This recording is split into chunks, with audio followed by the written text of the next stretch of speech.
June 14, 1982, 0547 hours, east of Goose Green, Falkland Islands.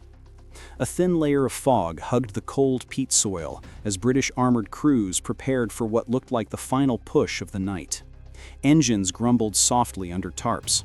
Radios whispered clipped, tired voices. Then, without warning, a single 105mm round screamed out of the mist and hit the forward Scimitar reconnaissance vehicle. It wasn't the explosion that shook Trooper Alan Reeves the most, it was the silence that followed.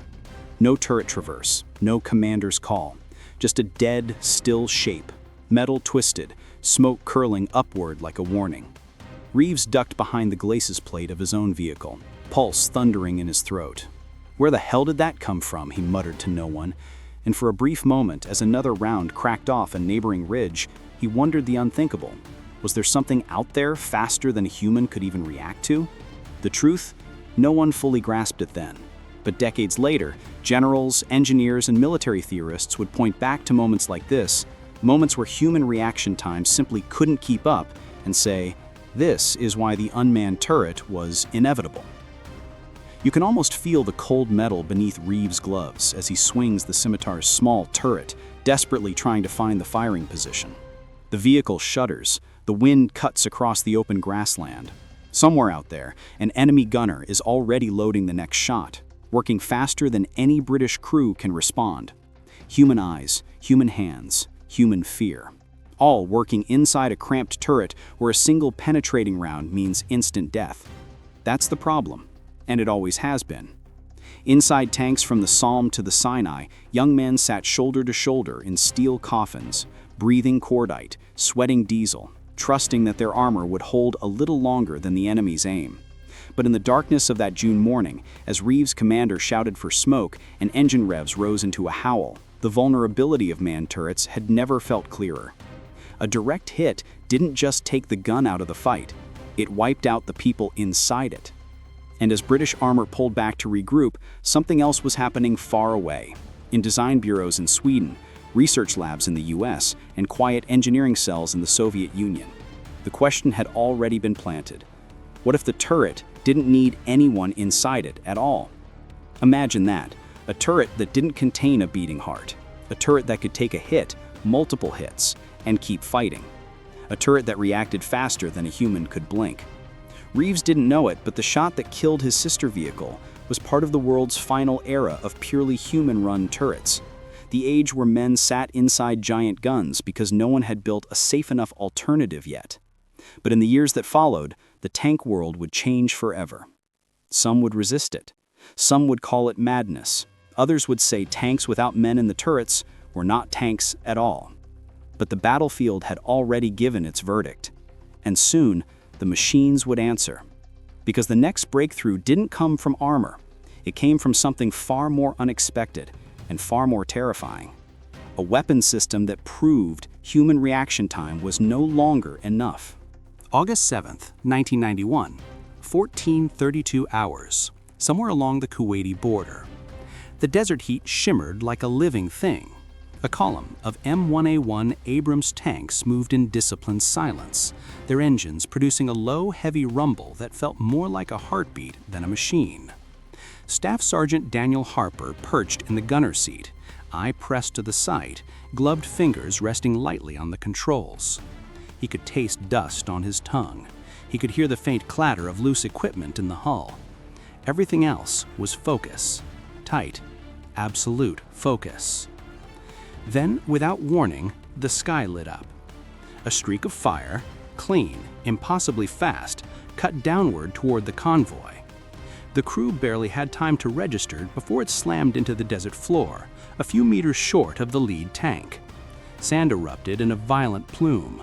The shockwave shook the Abrams like a giant hand had slapped its armor. "Scud launch! Scud launch!" came the radio call, panicked and overlapping. Harper tried to swing on to the source, but the missile was already gone. An arc of smoke fading into the horizon, its launch vehicle melting back into the dunes. You can almost feel Harper's frustration as his gloved fist slams the side of the turret. His tank, one of the most advanced armored vehicles ever built, was helpless against something that came and went faster than any gun crew could react to.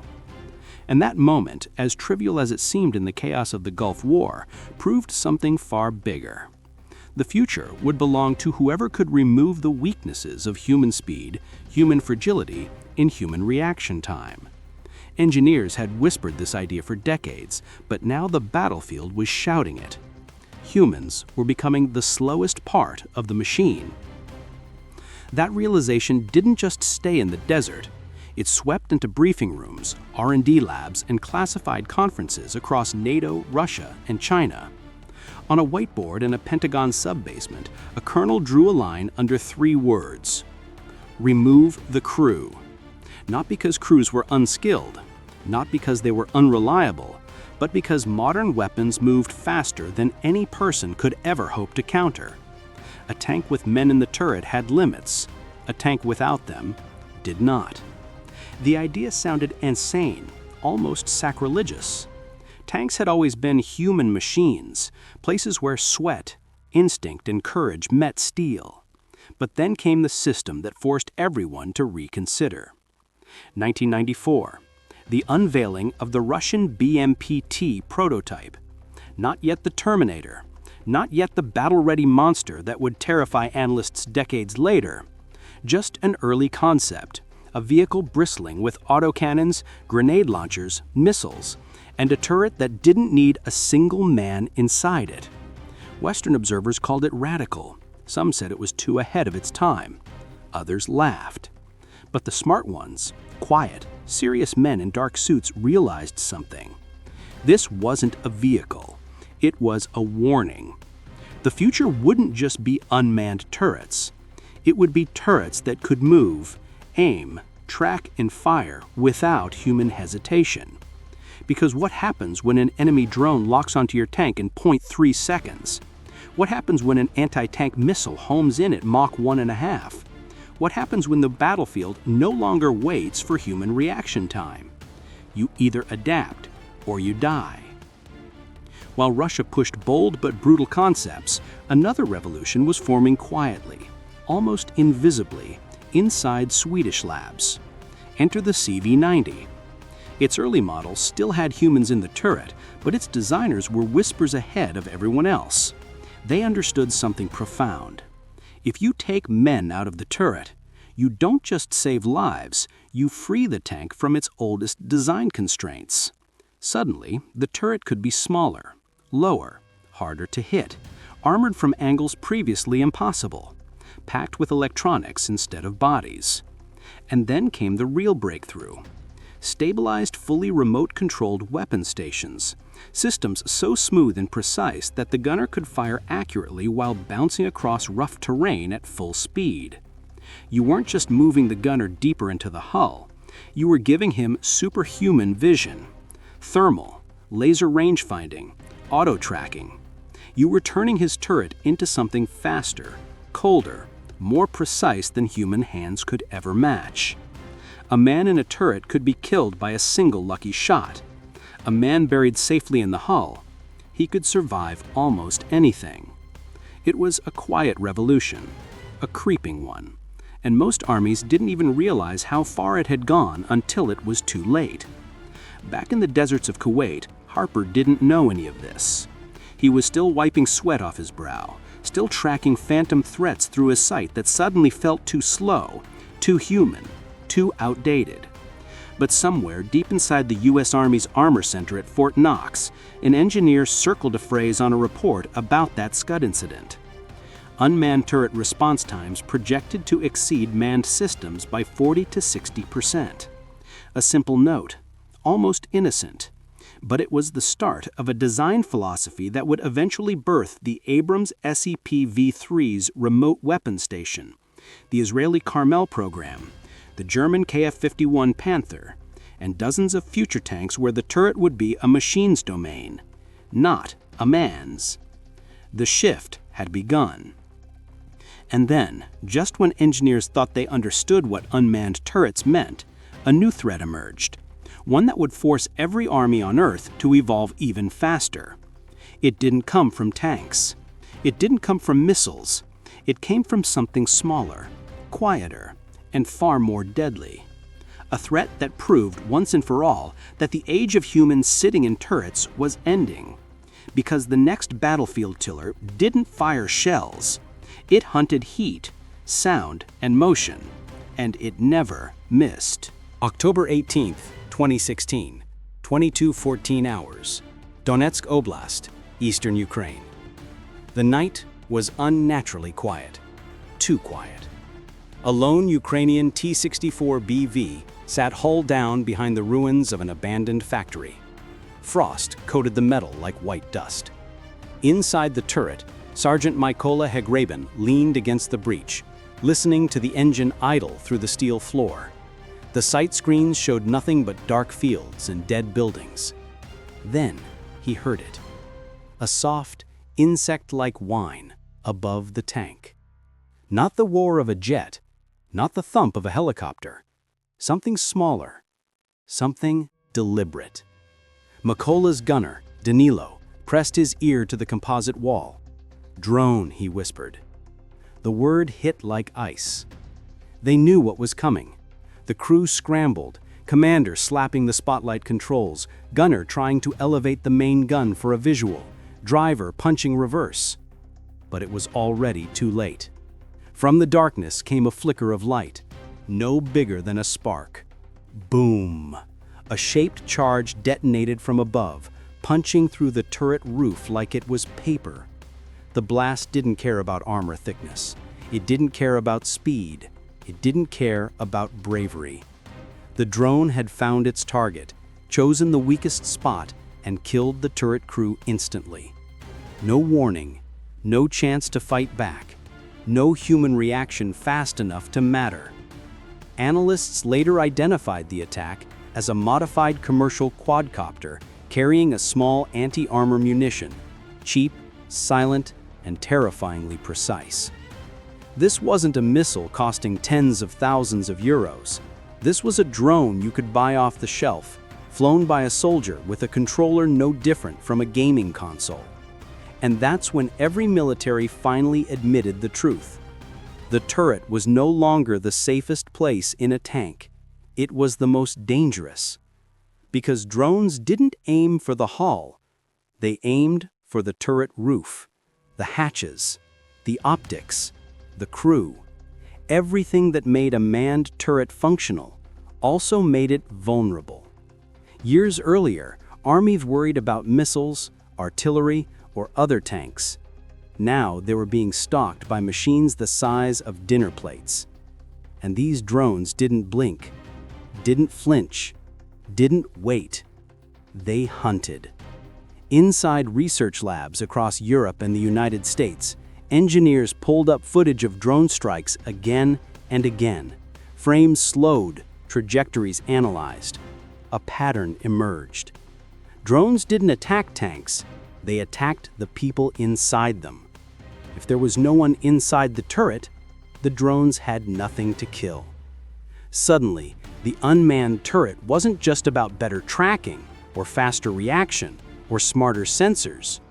It was about survival. The logic was brutally simple. Move the crew down into the armored capsule of the hull. Protect them beneath layers of composite and ERA.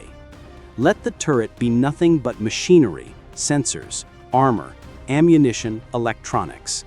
If a drone hit it, you lose equipment, not lives.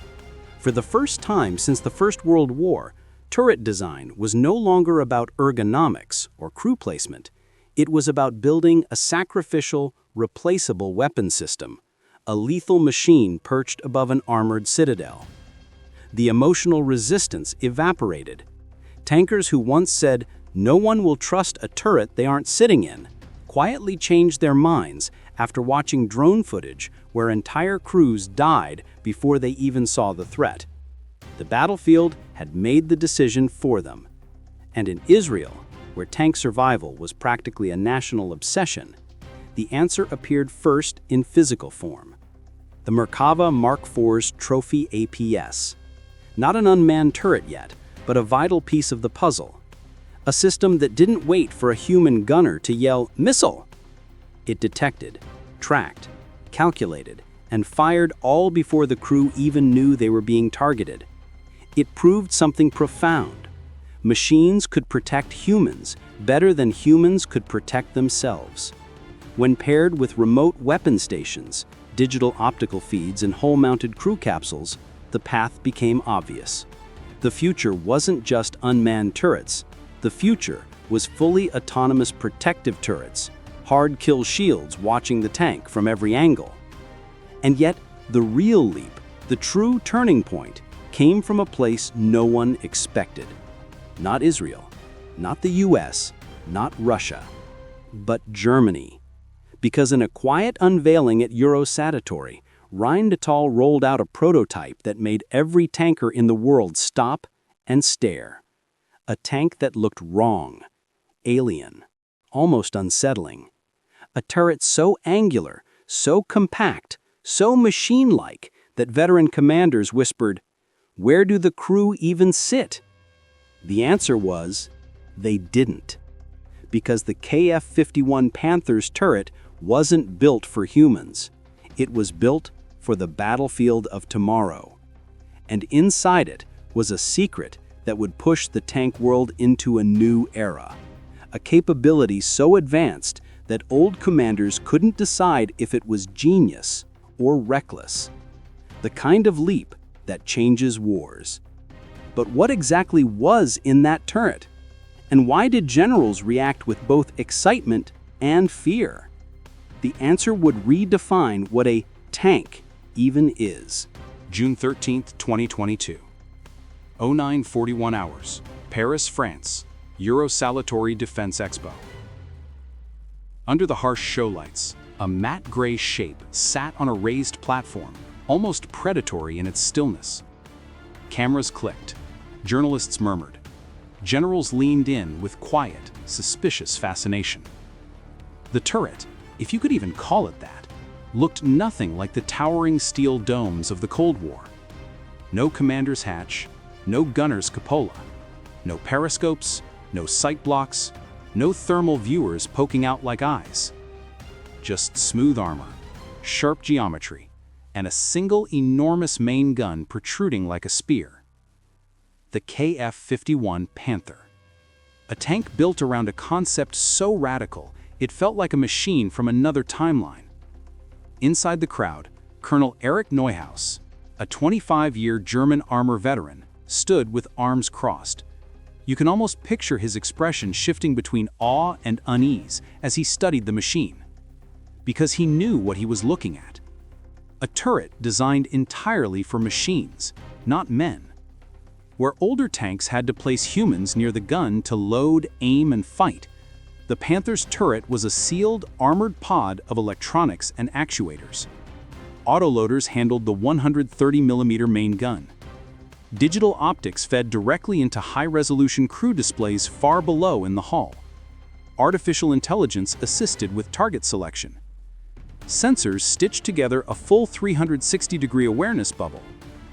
APS launchers waited like coiled snakes for incoming threats. No hot, cramped crew space. No ammunition stacked around living bodies. No weak points carved into the turret for humans to see out of. This was not a turret that cared about the comfort or the survival of a crew. It was a machine built to fight, even after taking punishment. If a drone hit it, if artillery shredded it, if an ATGM punched a hole through its flank, the crew inside their armored capsule would live. The turret could be repaired or replaced. The humans couldn't. That was the philosophy shift, the emotional breaking point. In the old world, the turret was the tank's heart. In the new world, the turret was a disposable weapon platform. And for the first time in tank design, people weren't part of that platform. Colonel Neuhaus stepped closer. Running a hand slowly along the turret's cold armor, he felt something he hadn't expected. The absence of humanity. No scuffed paint from boots climbing into hatches. No dents where helmets knocked during rough rides. No sweat stains. No tool scratches. No fingerprints of the men who kept a tank alive. It was eerie, but also inevitable. A Reinhalton engineer approached, smiling with the calm of someone who knew they were showing the future to the past. "Your crew sits down in the hull," he explained, pointing to a diagram. 3 men, sometimes even 2, protected by layered composite armor. Full situational awareness from omnidirectional cameras. The turret does the rest. Neuhaus frowned. The rest? The engineer nodded. Aiming, tracking, target prioritization, threat detection, ammunition handling, and, if authorized, firing. Neuhaus blinked. "You're telling me the turret fights on its own?" The engineer said, "With human override." But his tone made it clear that the machine didn't really need that override. And then came the part that shook even the most hardened commanders. A demonstration video played on the big screen, showing the Panther's turret auto-tracking multiple targets at once, its sensors flicking between them with inhuman speed. A drone swarm simulation appeared. One drone circled high overhead, another skimmed low, a third darted toward the tank's side. The turret reacted instantly, slewing, locking, handing off between defensive systems like it was thinking. But no human was inside that turret. No gunner was touching a control stick. No commander was yelling coordinates. The battlefield had been handed over to algorithms, and the turret was the first part of the tank to leave humans behind. The audience watched in silence. Some were thrilled. Others were terrified. Most were both. Because this was the final truth. If you put a human in the turret, the enemy kills your turret. If you remove the human from the turret, the enemy can't kill your tank. And yet, hidden within the Panther was an even more controversial idea.